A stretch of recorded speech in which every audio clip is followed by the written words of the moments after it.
We are in Washington, D.C., and we're about to speak to Kelsey Campbell. Kelsey Campbell is a data scientist, and they also have a passion project called Data Science, which analyzes data and kind of highlights stories that are important to LGBTQ issues. I'm really excited to ask about their experiences being non-binary in tech. I definitely would like for Kelsey to speak to how they've stayed true to themselves throughout their experiences.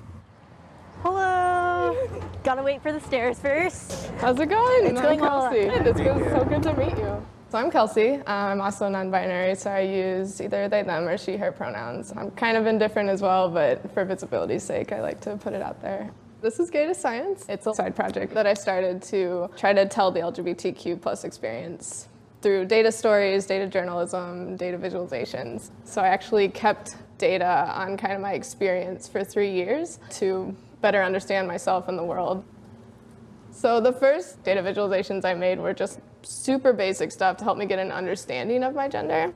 So I'd have super feminine periods, and then I would be more gender neutral or gender queer for a little bit, and then I'd have, super masculine periods where I'd have like a traditional transgender experience.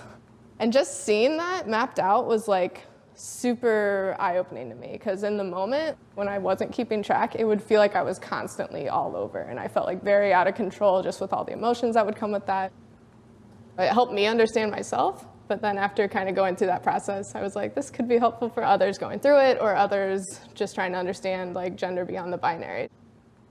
Not really having a lot of queer role models to look up to, and then also not really having a lot of Black role models to look up to in the computer science space. Could you just speak to how important you feel that visibility is? As soon as I got introduced to data, I realized how sparse the data is about our community. And historically, that's how a lot of injustices get masked, because people can be like, oh, on average, everyone's doing well. But then you break it down by race, you break it down by gender, and it's like, oh, just kidding, everyone's not doing well. I feel like when you're one of the onlys in an environment, you find yourself being that only voice a lot. And you're always kind of walking this tightrope about prioritizing other people's comfort levels. At my current job, I feel like I'm tolerated, not so much accepted. But I don't hide anything. Was there ever a moment where you doubted your choices about going into tech? And if so, how did you combat those feelings?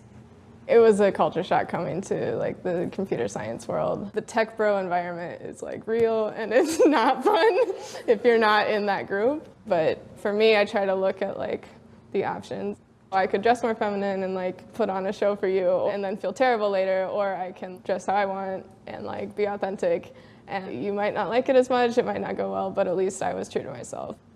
It's unfortunate that I feel like I had to prove myself in the industry before I could get basic respect for another gender. But I feel like with data science, I've really learned what that environment could be, because I started putting stuff out and people just came out of the woodwork. Programmers, developers, traditional researchers, the most talented people you could think of, all super open-minded, who were like, this is amazing, how can I help? So just seeing what's possible, it can happen. It's just companies need to prioritize this kind of stuff from the top.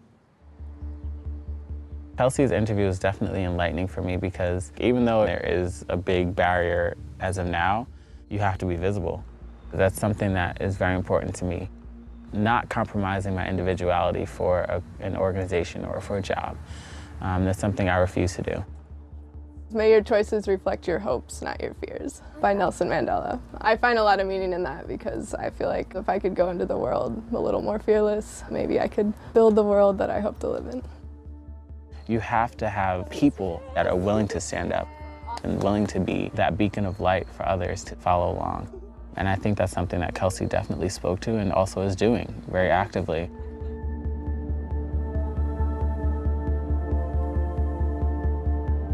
The thing that was really powerful about talking to Kelsey was they weren't trying to be like, yeah, it's gonna be all sunshine and roses sort of thing. It's always just better to be yourself, because the alternative will always be worse. That made me at least have more confidence about being open and out.